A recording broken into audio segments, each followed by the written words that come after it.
पूरी दुनिया संकट में है, भारत से कर रही अपेक्षा। जबलपुर में बोले मोहन भागवत। BAPS स्वामी नारायण संस्था के जीवन उत्कर्ष महोत्सव में शामिल हुए RSS प्रमुख स्वामी भद्रेश दास की एक पुस्तक का विमोचन। जबलपुर यश भारत। राष्ट्रीय स्वयंसेवक संघ के सरसंघ चालक मोहन भागवत ने सोमवार को कहा कि आज पूरी दुनिया संकट के दौर से गुजर रही है और वह भारत की ओर आशा भरी निगाहों से देख रही है। जीवन उत्कर्ष महोत्सव को संबोधित करते हुए भागवत ने कहा कि दुनिया भारत से यह अपेक्षा इसलिए करती है क्योंकि भारत धर्म व संस्कृति के मार्ग पर चलता है। उन्होंने कहा, सामान्य भाषा में संस्कृति का अर्थ है संस्कार युक्त आचरण। जब एक दूसरे के प्रति सद्भावना और आत्मीयता का भाव होता है तभी समाज में सौहार्द बना रहता है, अन्यथा शत्रुतापूर्ण संबंध बनते हैं और झगड़े बढ़ते हैं। संघ प्रमुख ने कहा कि भारत ने अपनी संस्कृति और आध्यात्मिकता की धरोहर को आज भी संजो कर रखा है और समय समय पर दुनिया को सही मार्ग दिखाने का दायित्व निभाया है। उन्होंने कहा, वास्तव में हम सब एक हैं, आपस में जुड़े हुए हैं। यह जुड़ाव भारत के पास है, दुनिया के पास नहीं। इसलिए आज जब दुनिया संकट में है तो वह भारत से अपेक्षा कर रही है। जीवन उत्कर्ष महोत्सव के 5 दिवसीय आयोजन के उद्घाटन सत्र में भागवत के साथ BSPS स्वामी नारायण संस्था के ईश्वर चरण स्वामी भी उपस्थित थे। यह आयोजन विश्व विख्यात BAPS स्वामी नारायण संस्था के आध्यात्मिक अधिष्ठाता महंत स्वामी महाराज के जीवन उपदेशों और सेवा कार्यों को समर्पित है। महंत स्वामी महाराज का जन्म 13 सितंबर 1933 को जबलपुर में हुआ था। इस अवसर पर मोहन भागवत ने स्वामी भद्रेश दास की एक पुस्तक का विमोचन भी किया और उनके विचारों तथा शिक्षाओं को आज के समाज के लिए अत्यंत प्रासंगिक बताया। ऐसे कार्यक्रमों में आने से हमारा मान बढ़े न बढ़े, हमारा भान बढ़ता है। एक तरह से चार्जिंग हो जाता है। हमारी यानी मेरी ऐसी योग्यता नहीं है कि प्रमुख स्वामी जी के जीवन की पुस्तक के बारे में मैं आपको कुछ बताऊं। वो यहाँ संत बैठे हैं, उन्हीं की योग्यता है। वो संतों का और एक गुण होता है, परगुण परिमाणु पर्वती कृत्य नित्य, ऐसा रहता है।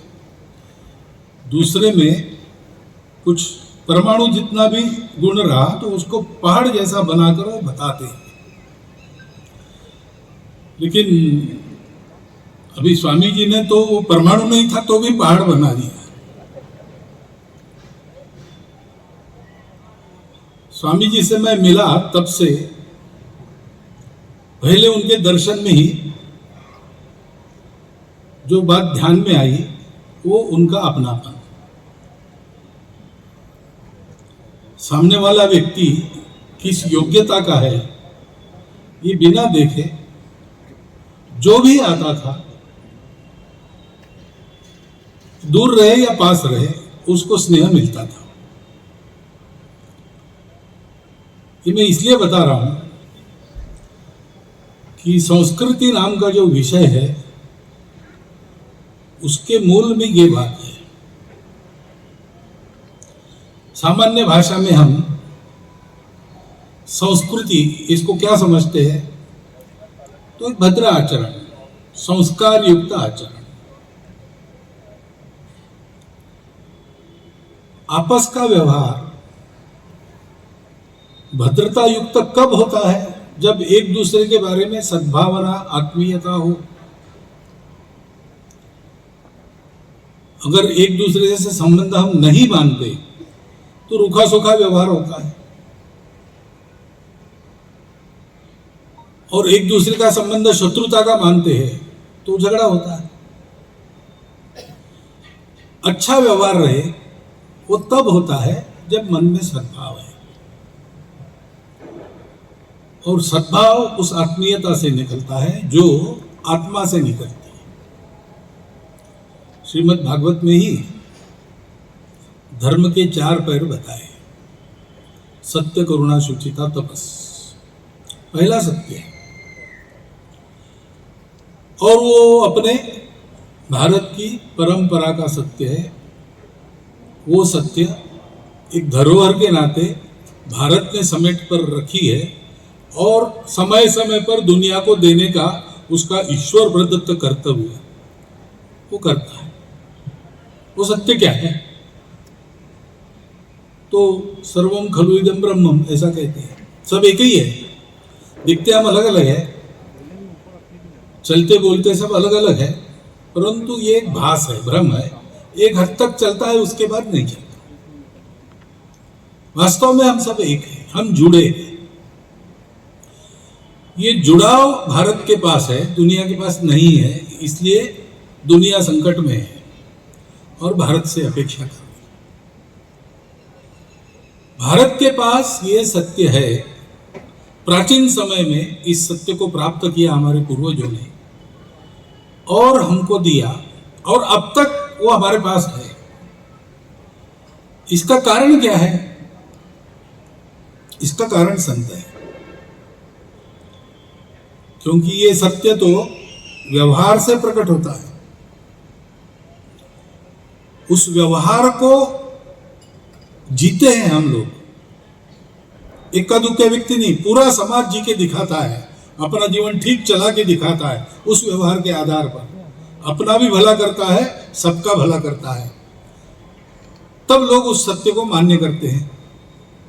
भारतवर्ष ने ये बार बार किया है, सदियों से करता आ रहा है और फिर करेगा। ऐसा क्यों है? क्योंकि आचरण के मार्ग में बहुत बाधाएं हैं। स्वार्थ के मोह आकर्षण है, भय की मजबूरी है, रास्ता भटकने का भय होता है, ये सब होता है।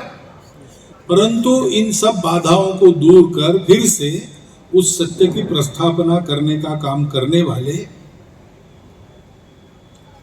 ईश्वर अंश हमारे यहां प्रकट होते रहते हैं। ज्ञानेश्वरी पूर्ण की उन्होंने लिखकर तो अंत में पसायदान मांगा और उसमें यही मांगा कि ईश्वर निष्ठांची मांगी आली, ईश्वर निष्ठ लोगों की मंडली प्राप्त होते रहे सदा मनुष्य जाति को, क्योंकि उनकी प्रतिज्ञा है। संत तुकाराम महाराज हो गए, उन्होंने बताया हम वैकुंठ के वासी हैं, हम ही वैकुंठ वासी। यहाँ क्यों आए? आलो याची कारणासी, इस कारण से आए। बोलले जे ऋषि साच भावे वर्ताया, ऋषि जो कह गए उसको सही प्रकार से आचरण करके दिखाना। समय बदलता है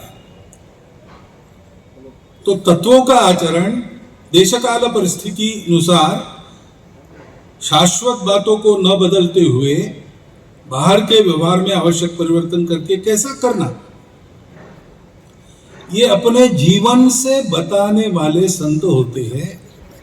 क्योंकि संत और भगवंत इनमें अंतर नहीं होता, वो एक ही होते हैं और वो प्रत्यक्ष आचरण से सिखाते हैं। प्रमुख स्वामी जी का जीवन ऐसा था। युगों युगों में ऐसे संत कभी कभी अकेले, कभी कभी मंडली के साथ पृथ्वी तल पर अवतरण करके अपनी बात सबको सिखा के निकल जाते हैं। भारतीय संस्कृति की बात है, जीवन व्यवहार कैसा हो तो एकांत में आत्म साधना, लोकांत में परोपकार सेवा। बस एक शब्द में, एक वाक्य में हम समझ सकते हैं। लेकिन ये वाक्य कहना बहुत आसान है, इसको जीना है पूरे जीवन भर, प्रतिपल। वो कैसे करना? अभी जीवन चरित्र आपके पास आया है, उसको आप पढ़िए, आपको पता चलेगा।